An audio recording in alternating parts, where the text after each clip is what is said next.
I don't know any more detail than that. You'll need to take it up with Mark. It's not going to be in the budget. Well, it would be in the capital programme rather than the revenue yeah. budget anyway, Ben, so it wouldn't be in that budget. Yeah. So it definitely won't be in the revenue budget. Could I just put in a quick on section 106 and SIR, which again, let's be honest, Southwark has done very well out of over the last 15, 20 years. But in terms of the contribution that we still have to make to the Elephant and Castle, which is in the region of 100 million over 10 years, there will then be the Bakerloo line extension, which we're literally starting to plan for now in terms of the contribution to be minimised that the council will need to make to TfL, and it leaves us very little actually from that source to work with, which seems quite frustrating. I thought transport was a TfL function actually, but clearly they are looking for funding sources, and they see growth in local authorities as being one of those sources. So it is a hard negotiation, and it is tricky. And it's always, when you go into viability assessments, a bit of a trade-off. You know, if you put more Section 106 into transport, you inevitably get less affordable housing. So it's a difficult balancing act on all of these negotiations. That's true. Okay, Martin. Thank you. Again, just remind you that it's the first time I've been here all year, so my questions will be out of sync with the rest of my colleagues. There you are. Always on the money. Always. Just my first question is on the traded services and understanding local authority involvement in delivering what are perceived to be private sector services. Okay, so just want to understand that. So I'm involved with in my ward a local TMO, and is able, as Ben has identified, to buy services from the private sector at up to 50% or more lower than what Southwark Council could achieve, despite Southwark Council's size. Okay.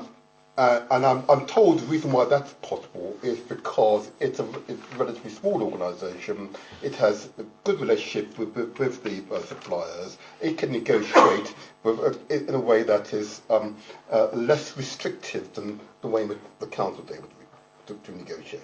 So my initial question to you in regards to SBS, for example, okay, and the last report I saw when looking at SBS, that in terms of the value for money element, that they were not offering value for money, in fact, you know, and there were issues.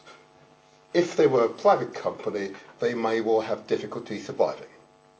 So my first question is that are we talking about this particular direction of travel because of the improvement in service quality, or is there real value for money in terms of cash savings to be had going along this course? Just would understand that.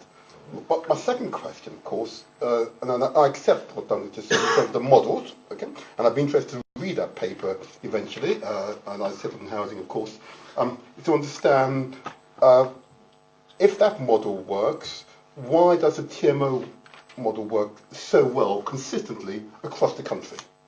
Okay. Should we stop at that one, Martin, okay, and then come back to... Okay. On the viability and quality issue, that's why, in return to Gavin's question, that the first thing I would say on housing repairs is that we've got to look at the quality of repairs. SBS are currently performing much better than MEARS, who are our contractor for the south of the borough, so I want to assure you of that we are confident about the quality of work that SBS are doing.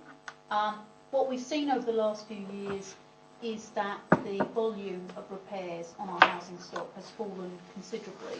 I'm sure that's because of the millions of pounds that we've put into Warm, Dry and Safe, that has meant there have been fewer responsive repairs because of that £425 million of investment we've made into our stocks, that things are not breaking so often. But the result of that is that it has been hard, both for SBS and for MEARS, to break even on the contracts, because there's far fewer repairs coming through than were anticipated when, in the case of MEARS, the contract, in the case of SBS, the service level agreement were agreed.